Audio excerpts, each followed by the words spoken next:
भगवद गीता अध्याय 16 श्लोक 2।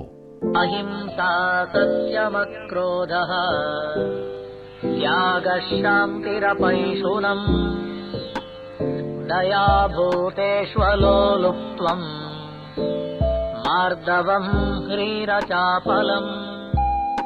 अहिंसा, सत्य भाषण, क्रोध न करना, संसार की कामना का त्याग, अंतःकरण में राग द्वेष जनित हलचल का न होना, चुगली न करना, प्राणियों पर दया करना, सांसारिक विषयों में न ललचाना, अंतःकरण की कोमलता, अकर्तव्य करने में लज्जा, चपलता का अभाव, शरीर, मन, वाणी, भाव आदि के द्वारा किसी का भी किसी प्रकार से अनिष्ट न करने को तथा अनिष्ट न चाहने को अहिंसा कहते हैं। वास्तव में सर्वथा अहिंसा तब होती है जब मनुष्य संसार की तरफ से विमुख होकर परमात्मा की तरफ ही चलता है। उसके द्वारा अहिंसा का पालन स्वतः होता है। परंतु जो रागपूर्वक भोग बुद्धि से भोगों का सेवन करता है वह कभी सर्वथा अहिंसक नहीं हो सकता। वह अपना पतन तो करता ही है, जिन पदार्थों आदि को वह भोगता है उनका भी नाश करता है। जो संसार के सीमित पदार्थों को व्यक्तिगत न होने पर भी व्यक्तिगत मानकर सुख बुद्धि से भोगता है वह हिंसा ही करता है। कारण कि समष्टि संसार से सेवा के लिए मिले हुए पदार्थ, वस्तु, व्यक्ति आदि में से किसी को भी अपने भोग के लिए व्यक्तिगत मानना हिंसा ही है। यदि मनुष्य समष्टि संसार से मिली हुई वस्तु, पदार्थ, व्यक्ति आदि को संसार की ही मानकर निर्ममता पूर्वक संसार की सेवा में लगा दे तो वह हिंसा से बच सकता है और वही अहिंसक हो सकता है। जो सुख और भोग बुद्धि से भोगों का सेवन करता है उसको देखकर जिनको वे भोग पदार्थ नहीं मिलते ऐसे अभावग्रस्तों को दुख संताप होता है। यह उनकी हिंसा ही है, क्योंकि भोगी व्यक्ति में अपना स्वार्थ और सुख बुद्धि रहती है तथा दूसरों के दुख की लापरवाही रहती है। परंतु जो संत महापुरुष केवल दूसरों का हित करने के लिए ही जीवन निर्वाह करते हैं, उनको देखकर किसी को दुख हो भी जाएगा तो भी उनको हिंसा नहीं लगेगी, क्योंकि वे भोग बुद्धि से जीवन निर्वाह करते ही नहीं। केवल परमात्मा की ओर चलने वाले के द्वारा हिंसा नहीं होती, क्योंकि वह भोग बुद्धि से पदार्थ आदि का सेवन नहीं करता। परमात्मा की ओर चलने वाला साधक शरीर, मन, वाणी के द्वारा कभी किसी को दुख नहीं पहुंचाता। यदि उसकी बाह्य क्रियाओं से किसी को दुख होता है तो यह दुख उसके खुद के स्वभाव से ही होता है। साधक की तो भीतर से कभी किसी को किंचित मात्र भी दुख देने की भावना नहीं होनी चाहिए। उसका भाव निरंतर सबका हित करने का होना चाहिए। साधक की साधना में कोई बाधा डाल दे तो उसे उस पर क्रोध नहीं आता और न उसके मन में उसके अहित की भावना, हिंसा ही पैदा होती है।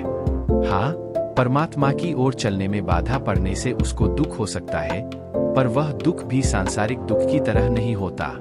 साधक को बाधा लगती है तो वह भगवान को पुकारता है कि हे नाथ, मेरी कहाँ भूल हुई जिससे बाधा लग रही है। ऐसा विचार करके उसे रोना आ सकता है, पर बाधा डालने वाले के प्रति क्रोध, द्वेष नहीं हो सकता। बाधा लगने पर साधक में तत्परता और सावधानी आती है।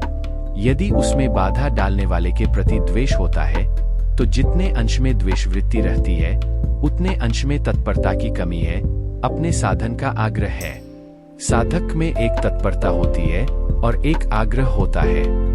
तत्परता होने से साधन में रुचि रहती है और आग्रह होने से साधन में राग होता है।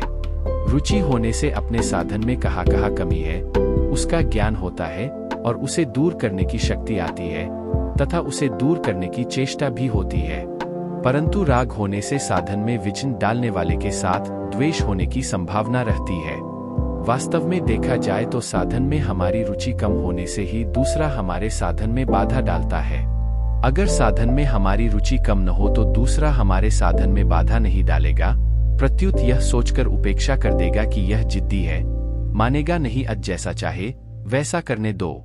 जैसे पुष्प से सुगंध स्वतः फैलती है, ऐसे ही साधक से स्वतः पारमार्थिक परमाणु फैलते हैं और वायुमंडल शुद्ध होता है। इससे उसके द्वारा स्वतः स्वाभाविक प्राणी मात्र का बड़ा भारी उपकार एवं हित होता रहता है। परंतु जो अपने दुर्गुण दुराचारों के द्वारा वायुमंडल को अशुद्ध करता रहता है वह प्राणी मात्र की हिंसा करने का अपराधी होता है। अपने स्वार्थ और अभिमान का त्याग करके केवल दूसरों के हित की दृष्टि से जैसा सुना, देखा, पढ़ा, समझा और निश्चय किया है उससे न अधिक और न कम वैसा का वैसा प्रिय शब्दों में कह देना सत्य है। सत्य स्वरूप परमात्मा को पाने और जानने का एकमात्र उद्देश्य हो जाने पर साधक के द्वारा मन, वाणी और क्रिया से असत्य व्यवहार नहीं हो सकता। उसके द्वारा सत्य व्यवहार सबके हित का व्यवहार ही होता है। जो सत्य को जानना चाहता है वह सत्य के ही सम्मुख रहता है। इसलिए उसके मनवानी शरीर से जो क्रियाएं होती है वे सभी उत्साहपूर्वक सत्य की ओर चलने के लिए ही होती है। दूसरों का अनिष्ट करने के लिए अंतःकरण में जो जलनात्मक वृत्ति पैदा होती है वह क्रोध है। पर जब तक अंतःकरण में दूसरों का अनिष्ट करने की भावना पैदा नहीं होती तब तक वह क्षोभ है, क्रोध नहीं। परमात्म प्राप्ति के उद्देश्य से साधन करने वाला मनुष्य अपना अपकार करने वाले का भी अनिष्ट नहीं करना चाहता। वह इस बात को समझता है कि अनिष्ट करने वाला व्यक्ति वास्तव में हमारा अनिष्ट कभी कर ही नहीं सकता। यह जो हमें दुख देने के लिए आया है, यह हमने पहले कोई गलती की है, उसी का फल है। अतः यह हमें शुद्ध कर रहा है, निर्मल कर रहा है। जैसे डॉक्टर किसी रुग्ण अंग को काटता है तो उस पर रोगी क्रोध नहीं करता, प्रत्युत उसे अच्छा मानता है, ठीक मानता है। उसके रुग्ण अंग को काटना तो उसे ठीक करने के लिए ही है। ऐसे ही साधक को कोई अहित की भावना से किसी तरह से दुख देता है तो उसमें यह भाव पैदा होता है कि वह मेरे को शुद्ध, निर्मल बनाने में निमित्त बन रहा है, अतः उस पर क्रोध कैसे, वह तो मेरा उपकार कर रहा है और भविष्य के लिए सावधान कर रहा है कि जो गलती पहले की है आगे वैसी गलती न करो। जो लोग साधक का हित करने वाले हैं, उसकी सेवा करने वाले हैं, वे तो साधक को सुख पहुंचाकर उसके पुण्यों का नाश करते हैं। पर साधक को उन पर उसके पुण्यों का नाश करने के कारण क्रोध नहीं आता। उन पर साधक को यह विचार आता है कि वे जो मेरी सेवा करते हैं, मेरे अनुकूल आचरण करते हैं, यह तो उनकी सज्जनता है, उनका श्रेष्ठ भाव है। परंतु पुण्यों का नाश तो तब होता है जब मैं उनकी सेवा से सुख भोगता हूँ। इस प्रकार साधक की दृष्टि सेवा करने वालों की अच्छाई, शुद्ध नियत पर ही जाती है। अतः साधक को न तो दुख देने वालों पर क्रोध होता है और न सुख देने वालों पर। संसार से विमुख हो जाना ही असली त्याग है। साधक को जीवन में बाहर का और भीतर का दोनों का ही त्याग होना चाहिए। जैसे बाहर से पाप, अन्याय, अत्याचार, दुराचार आदि का और बाहरी सुखाराम आदि का त्याग भी करना चाहिए और भीतर से सांसारिक नाशवान वस्तुओं की कामना का त्याग भी करना चाहिए। इससे भी बाहर के त्याग की अपेक्षा भीतर की कामना का त्याग श्रेष्ठ है। कामना का सर्वथा त्याग होने पर तत्काल शांति की प्राप्ति होती है। साधक के लिए उत्पन्न और नष्ट होने वाली वस्तुओं की कामना ही वास्तव में सबसे ज्यादा बाधक होती है।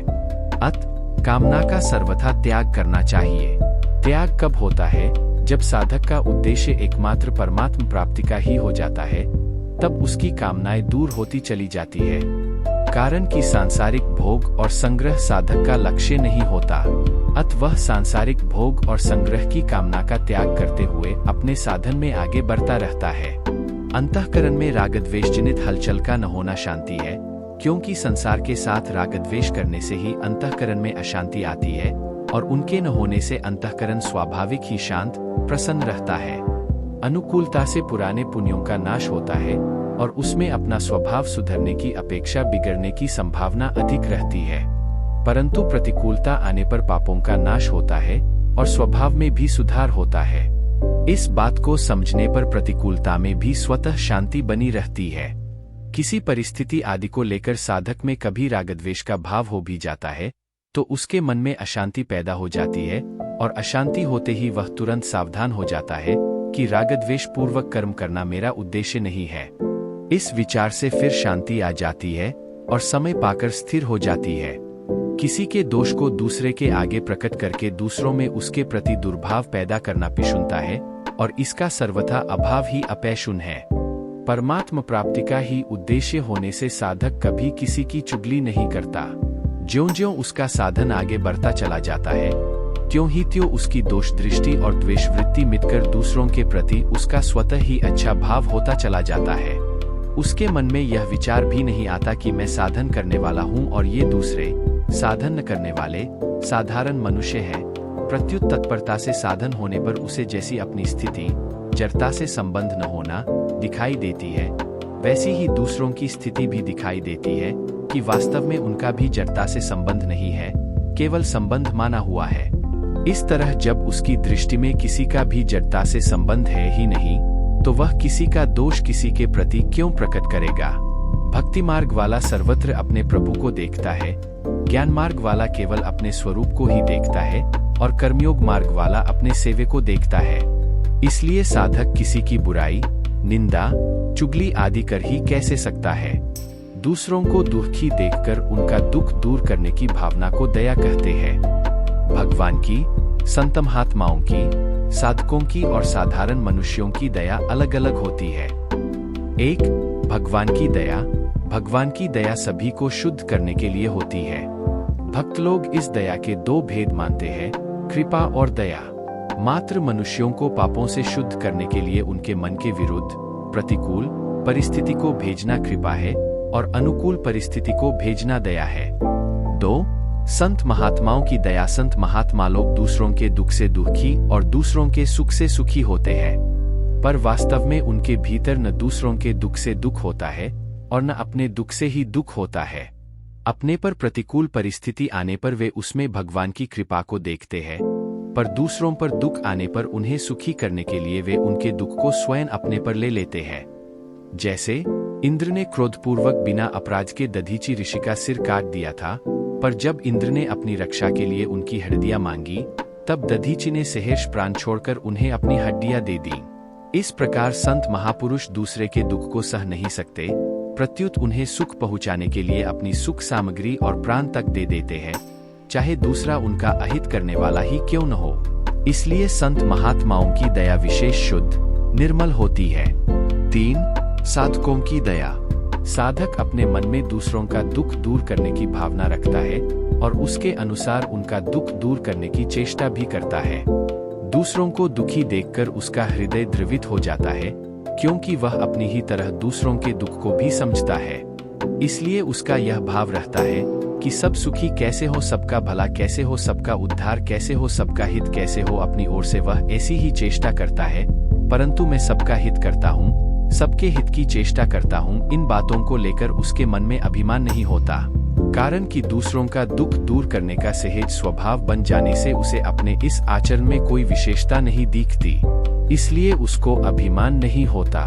जो प्राणी भगवान की ओर नहीं चलते, दुर्गुण दुराचारों में रत रहते हैं, दूसरों का अपराध करते हैं और अपना पतन करते हैं, ऐसे मनुष्यों पर साधक को क्रोध न आकर दया आती है। इसलिए वह हरदम ऐसी चेष्टा करता रहता है कि ये लोग दुर्गुण दुराचारों से ऊपर कैसे उठें, इनका भला कैसे हो। कभी कभी वह उनके दोषों को दूर करने में अपने को निर्बल मानकर भगवान से प्रार्थना करता है कि हे नाथ, ये लोग इन दोषों से छूट जाए और आपके भक्त बन जाए। 4, साधारण मनुष्यों की दया। साधारण मनुष्य की दया में थोड़ी मलिनता रहती है। वह किसी जीव के हित की चेष्टा करता है तो यह सोचता है कि मैं कितना दयालु हूँ, मैंने इस जीव को सुख पहुँचाया तो मैं कितना अच्छा हूँ, हर आदमी मेरे जैसा दयालु नहीं है, कोई कोई ही होता है, इत्यादि। इस प्रकार लोग मुझे अच्छा समझेंगे, मेरा आदर करेंगे आदि बातों को लेकर अपने में महत्व बुद्धि रखकर जो दया की जाती है, उसमें दया का अंश तो अच्छा है, पर साथ में उपर्युक्त मलिनताएं रहने से उस दया में अशुद्धि आ जाती है। इनसे भी साधारण दर्जे के मनुष्य दया तो करते हैं, पर उनकी दया ममता वाले व्यक्तियों पर ही होती है। जैसे ये हमारे परिवार के हैं, हमारे मत और सिद्धांत को मानने वाले हैं, तो उनका दुख दूर करने की इच्छा से उन्हें सुखाराम देने का प्रयत्न करते हैं। यह दया ममता और पक्षपात युक्त होने से अधिक अशुद्ध है। इनसे भी घटिया दर्जे के वे मनुष्य हैं जो केवल अपने सुख और स्वार्थ की पूर्ति के लिए ही दूसरों के प्रति दया का बर्ताव करते हैं। इंद्रियों का विषयों से संबंध होने से अथवा दूसरों को भोगते हुए देखने से मन का ललचा उठने का नाम लोलुपता है और उसके सर्वथा अभाव का नाम अलोलुप्त्व है। अलोलुपता के उपाय। 1, साधक के लिए विशेष सावधानी की बात है कि वह अपनी इंद्रियों से भोगों का संबंध न रखे और मन में कभी भी ऐसा भाव, ऐसा अभिमान न आने दे कि मेरा इंद्रियों पर अधिकार है, अर्थात इंद्रियां मेरे वश में है, अत मेरा क्या बिगड़ सकता है। 2, मैं हृदय से परमात्मा की प्राप्ति चाहता हूँ, अगर कभी हृदय में विषय लोलुपता हो गई तो मेरा पतन हो जाएगा और मैं परमात्मा से विमुख हो जाऊंगा। इस प्रकार साधक खूब सावधान रहे और कहीं अचानक विचलित होने का अवसर आ जाए तो हे नाथ बचाओ, हे नाथ बचाओ, ऐसे सच्चे हृदय से भगवान को पुकारे। 3. स्त्री पुरुषों की तथा जंतुओं की काम विषयक चेष्ट न देखे। यदि दिख जाए तो ऐसा विचार करे कि यह तो बिल्कुल 84 लाख योनियों का रास्ता है। यह चीज तो मनुष्य, पशु पक्षी, कीट पतंग, राक्षस असुर, भूत प्रेत आदि मात्र जीवों में भी है, पर मैं तो 84 लाख योनियों अर्थात जन्म मरण से ऊंचा उठना चाहता हूँ। मैं जन्म मरण के मार्ग का पथिक नहीं हूँ। मेरे को तो जन्म मरणादि दुखों का अत्यंत अभाव करके परमात्मा की प्राप्ति करना है। इस भाव को बड़ी सावधानी के साथ जागृत रखे और जहाँ तक बने ऐसी कामचेष्टा न देखे। बिना कारण दुरैक देने वालों और वैर रखने वालों के प्रति भी अंतःकरण में कठोरता का भाव न होना तथा स्वाभाविक कोमलता का रहना मार्दव है। साधक के हृदय में सबके प्रति कोमलता का भाव रहता है।